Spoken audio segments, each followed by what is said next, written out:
Huh. That's odd. I thought I already got the 4-leaf clover in Meridal Plains.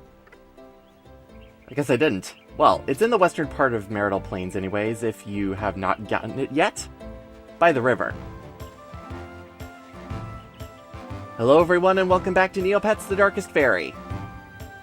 Last time we got a skull and dealt with some very strange skeletons. Today we're going to head back to Meridal, but before we do that, there is a treasure that we need to pick up in Farm Road, because I want to keep my chest count low, especially on the list. And this chest is pretty good to have, because it's a red neg. Kind of weird how they just kind of pop them up like candy at this point. We're up to 6 extensions. But the other reason why I'm here in Farm Road is actually to talk to the people that are here and get their dialogue now that we've finished freeing Kogum. And you kind of notice that, well, they still talk about Kogum and the Ixie Raiders and whatnot. I kind of find that this is a mix between either my overzealous effort in order to just document as much as I can about this game, versus how much effort the developers went into and they didn't figure that a lot of people would actually come back and actually talk to these characters again. Then again, I could also argue that, well, communication can also take a very long time in a medieval setting, but I think that's a stretch. Maybe. I don't know. The other reason why I'm actually kind of here in Farm Road is actually because of the other thing that these people talk about. Not only do you talk about Kogum, but they also talk about bandits. And they kind of intertwine the Ixie Raiders and the bandits together. But if you come back here, not only for some restorative items, because they're always good and free, but you'll notice that there's a lot more bandits just kind of around the area, including palette swap versions already, like this green one here. No real difference, but you don't get to see a whole lot of these green guys. It's kind of strange. Meridal's not too much different either, because you'll find that a whole lot of the knights who mention Kogum, and either they'll mention Kogum in a general sense, or that they're getting dealt with the Ixie Raiders at this point. So nobody knows yet at this point. But anyway, we have this time to ourselves, so, well, gotta head back to at least Morag and hand over that skull. Sometimes I really like the river in here. It's got good flow, anyways. So we'll head back to the magic store and finish up that last quest that we picked up a long time ago in Meridal.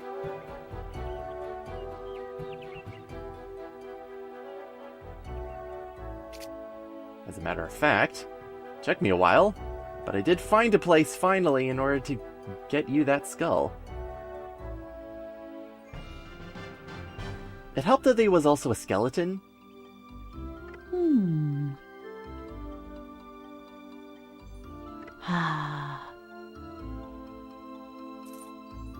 And for that we get 750 Neopoints, which is, well, a fair chunk of change.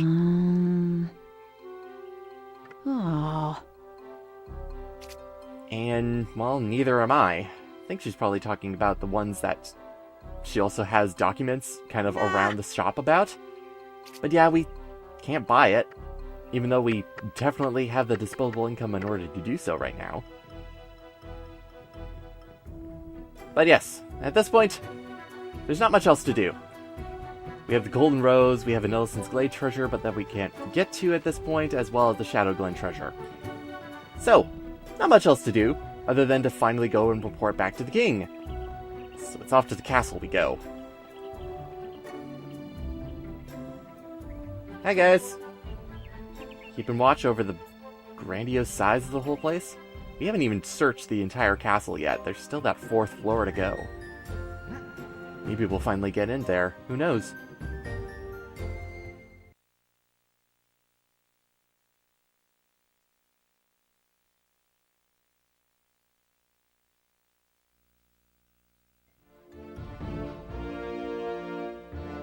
Alright, back at the castle. Alright, well, Torak's down that way. Unless you were constantly checking your quest log, you wouldn't know to actually go in this area. You'd just be wandering around trying to find where certain characters are. Alright. Well, you know me. I'm gonna postpone that, because we're gonna check around the castle too, because there's some interesting things going around here. Because once you get into the castle, dialogue changes that actually spoils the outcome of what we're going to be going through in the next scene. Which is, again, strange. Yeah, Grayson kind of knows exactly what's gonna happen to us. It's not a big spoiler. Again, this is a Neopets game. Don't worry about it too much.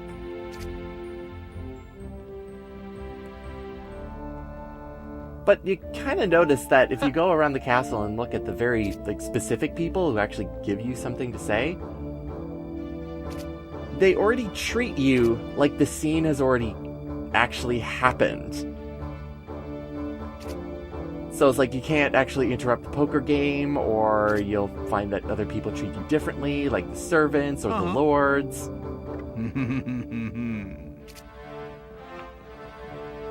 Even though the king has not actually done whatever he wants to do. And over on the 3rd floor as well, there's been a change in scene here between the lady and the lord up here, where they've actually had a talk. So instead of hating each other, now they're deep in thought. Phew. Well, that's good at least.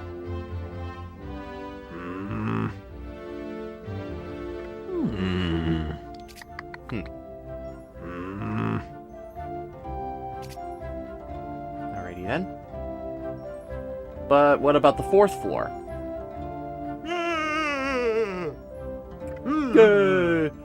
Yeah, unfortunately we still can't get into the 4th floor, unfortunately.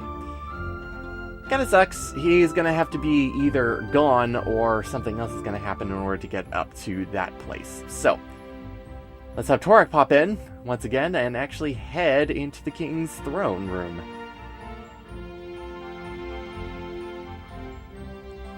Yeah. Oh, we have a whole bunch of knights here that were just kind of waiting for the doors to open. Remember Sir Rufus. I'm just going to say that. Remember him, specifically, because we're going to talk to him a little bit later. Yeah, and a pretty poor example of a knight. Let's just say that. Okay. Goodbye. And seeing as this is one of the few times we actually are in the throne room, let's get a good look at what's happening here. Some pretty unimpressive paintings. Food that's kind of all over the place.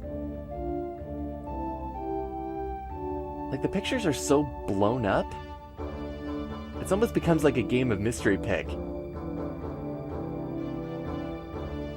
Hardy, and head nod.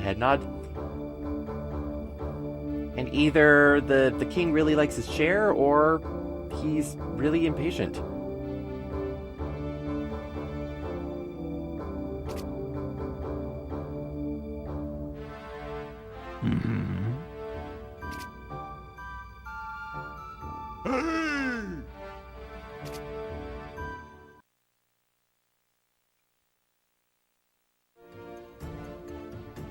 Kneel! For bravery befitting a defender of Meridel, and for the good of the kingdom, I do dub thee, Sir...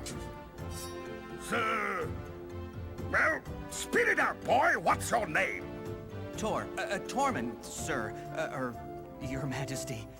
Right then. That wasn't so hard, was it?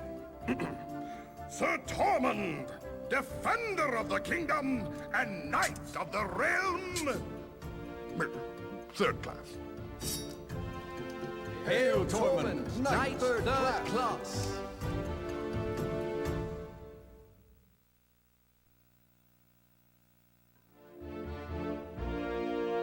Hi, King. Da-da-da-da-da-da. Yeah, so it's a knight. 3rd class. But it's a knight, either way.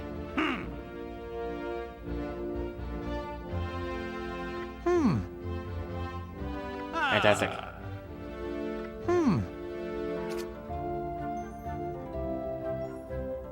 so it's done. And now the actual dialogue that we get around the castle actually makes sense.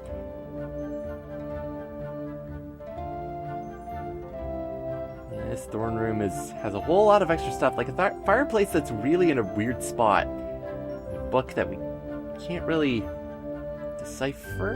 No, there's not a whole lot going on in there. Sometimes I'm just looking for like the tiniest little bit of these interesting things, other than food lying around everywhere. Oh well.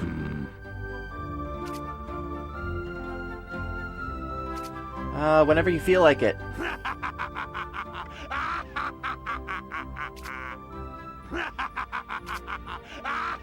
Yeah, keep cackling.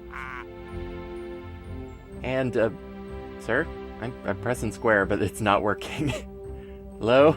Got nothing to say? Alright, fine. Yeah, same thing. Alright, might as well head out.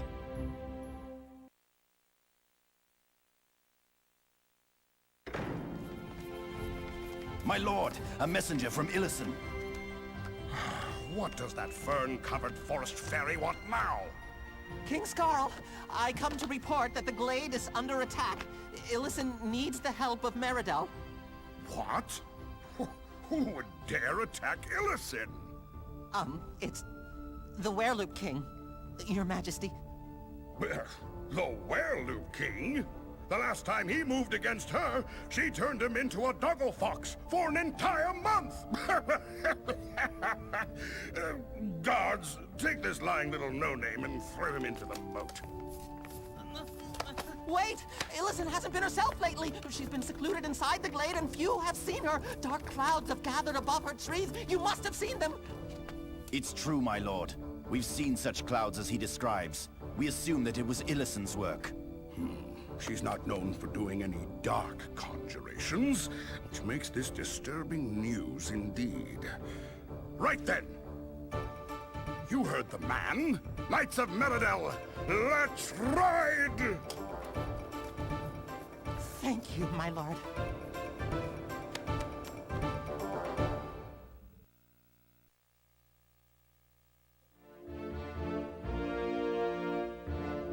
Or saunter away.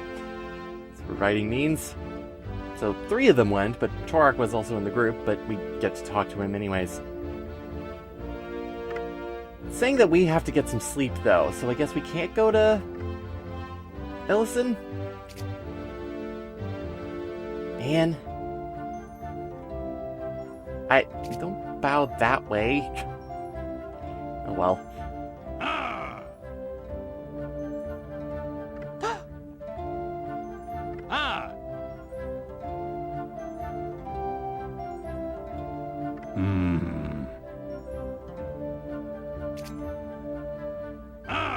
Alrighty then. Okay. We've done enough for today, so that means we get to have some sleep. The rest of the nights will take care of what is going on in Illison. So, we'll head back out into the courtyard, which we have absolutely no reason to do so. Which means that interesting things happen out here.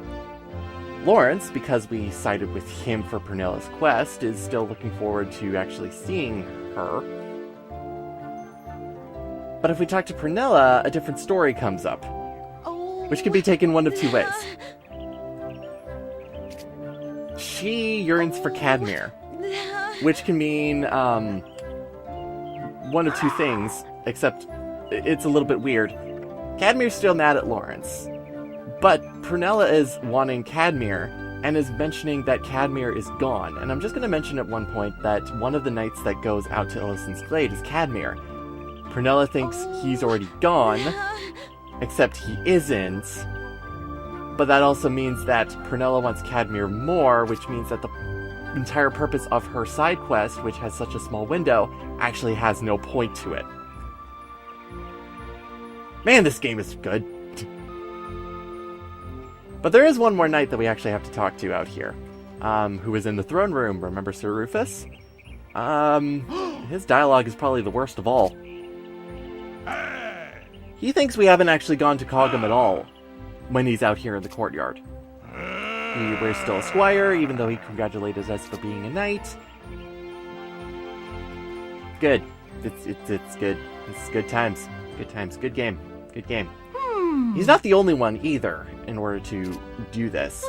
Fawn still thinks that we're doing chores at this point and finished up with the Mia Mouse quest. It's... Yeah. Okay. They really just did not expect you to talk to everybody in the castle after certain very important scenes, because they definitely didn't do that level of work. And Harlag will probably be here for the rest of the game at this point. He certainly doesn't do anything else. Let's just say that. But yeah. Long day, a lot of weird things. Let's head to bed. See you next time, everyone.